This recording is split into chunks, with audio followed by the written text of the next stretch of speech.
Without the proper materials, the raw materials that we need, rare earths, metals, component parts, nothing that we have can be produced. And that runs everything from the most exquisite weapons system that we have in our arsenal to the mobile phones that we all carry and rely upon in our daily lives. They require materials to be extracted from the ground. They require people to refine them. They require people to develop the component parts.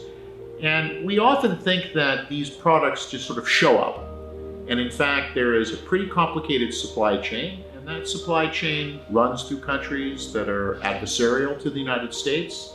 Those supply chains run through maritime domains where there can be interruptions, everything from piracy to the outbreak of conflict, whether it's in the Middle East or if it happens in East Asia.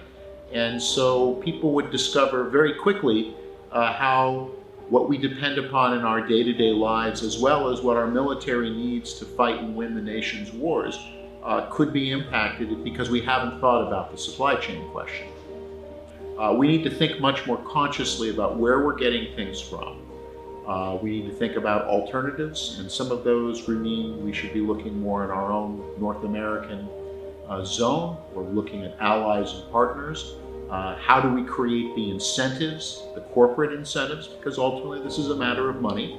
And we do have a template in this, in what Japan did since 2010, when their rare earth imports from China were interrupted by China.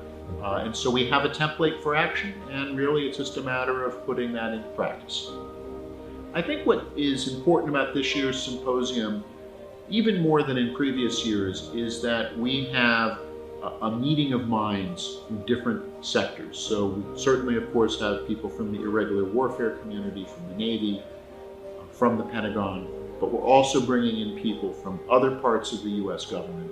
But we also have industry represented here as well. So bringing all of this together in this forum here is producing some very important conversations that will continue long after this symposium is wrapped up in Newport.